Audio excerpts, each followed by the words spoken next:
usually I think in dances, in some insects and creatures and animals, everything to build my monsters. But in this time was different. I was working with a monster, but I was thinking in the human part. How you doing today, Javier? Hi, good, good. How are you? I'm well, thank you. I'm very excited to talk about this movie and to talk with you. I'm a big horror genre fan, so it's quite the honor to meet such a legend in the field. And your work as Dracula in this movie just is continues to be incredible. Now, you of course have worked with Andre before on Scary Stories to Tell in the Dark, but how were you approached to do this movie, and what was your first reaction when he approached you with it? For me, it was an honor when they contacted me to make the role, because a long time ago I've been in other interviews.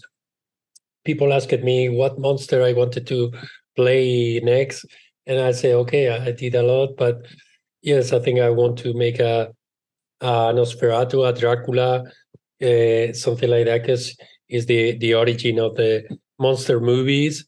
So for me, it would be an honor. And finally, it happened, and it was great to know that Andrea Vedral was directing, because after a lot of projects, you need to meet a lot of new people. That it's fine, but always when you are going to meet a big crew, when somebody is already you work it already with them, it's easier, it helps. And I remember was so easy and so nice. And when we shooted Scary Stories to Tell in the Dark, so for me it was good. And the first thing we did when we moved to Berlin, where we start the shooting, Andrea and me get a lunch and a dinner, and we start speaking about how happy we both were about being doing a Dracula for Amblin. So Spielberg was around our minds, and he was around the project. So for us was like a dream, and we've been so happy. Then after that, for making my Dracula, was so nice to read that was a very different Dracula, not the classical sexy guy. And so for me, it was good to try something different, something more heavy, more okay. It's like a horror action movie. So, well, let's try. Let's make something new. We can make something beautiful. So, was so beautiful discovering that it's not only action. There's a base of humanity or emotion and in the creature, because he start like something weak without feeding alone, and and now he needs to survive. And then after getting a bit of strength, start getting stronger. And well, now it's more like the Dracula we everybody knows. It's something that feels his own strange, and he knows he's the princess of the darkness, and he have the power. So it's nice to make this trouble to start weak, be weak alone, and then become the beast and start killing everybody. So it was fun. It was fun. And well, I approach it like thinking in usually I think in dances, in some insects and creatures and animals, everything to build my monsters. But in this time was different. I was working with a monster, but I was thinking in the human part. Uh, was like the opposite way of working. There's a more intelligence that's there than most other creatures you play, and I love, like you say, the way it kind of develops as he gets stronger throughout the film.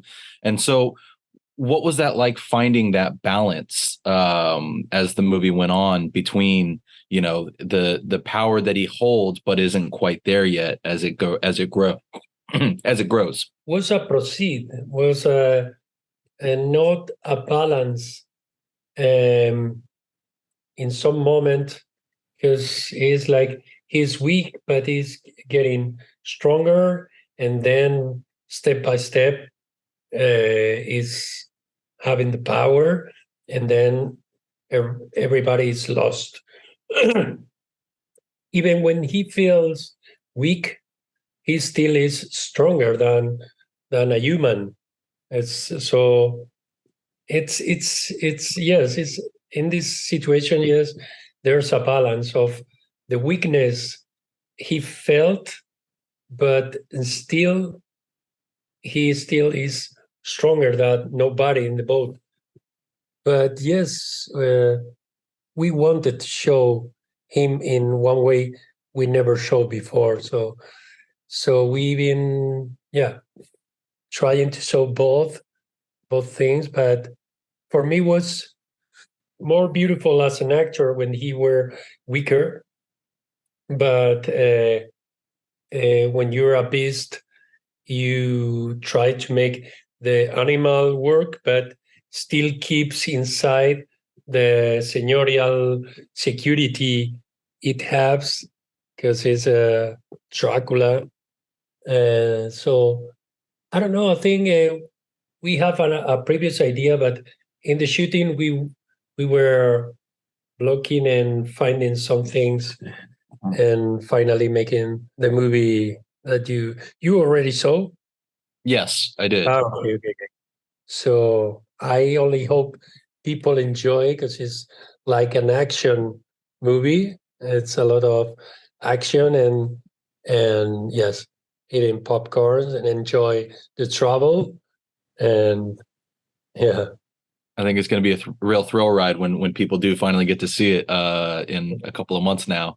Um, and I love how towards the end of the movie he actually gets to come face to face with people instead of just, you know, hunting them down stealthily. What was it like for you to actually get to be face to face with some of your actors like Corey and really, you know, have that intimidating moment with them? Yeah. It's as I told you before, it's like he feels weak, he feels uncomfortable of not having his feet, because they take the girl out, they take everything out. So it's like very uncomfortable moment. But in the moment he start feeling a bit stronger, he is not only so strong, it's so evil. So the evil can be fun, and he's so evil. So he's enjoying when he discovered it's so easy, and he can get everyone without problem. And so he start facing them, chasing them, and enjoying. It's like you cannot give a snake the rat death. The death rat. It's better to give it alive, to let it hunt. It's so nice, and he enjoyed so much to feel the fear in the other guy. So I am in one part a bit sadic in my life. I love to enjoy uh, making my friend jokes, and making some suffering a little. So for me, it's doing something like that. It's very fun to, because in this moment I were in good relationship with the actor. So doing these scenes were fun. Were fun to see their face, and give a second to feel the fear. And I think it's the funniest part of being a fucking evil. I can imagine it's a fun release in some ways of getting all that out and then going back to being a lovely human being. Even more in one moment when one of the sealers are going up in the mastile, must, and I'm gonna go up and start repeating what they say. There's a moment I'm mowing, so it's fun. It's kind of cabrones. There's bad guys, but how to say cabron? Cabron? Yes. I believe asshole is That's the English all. translation. Yes. It's yeah. Dracula definitely does not play around. And I see I am getting the rap signal, so I will let you go. But Javier, so great to get to talk with you. I really cannot wait to spread the word about this movie. I think people are going to really love it. Thank you.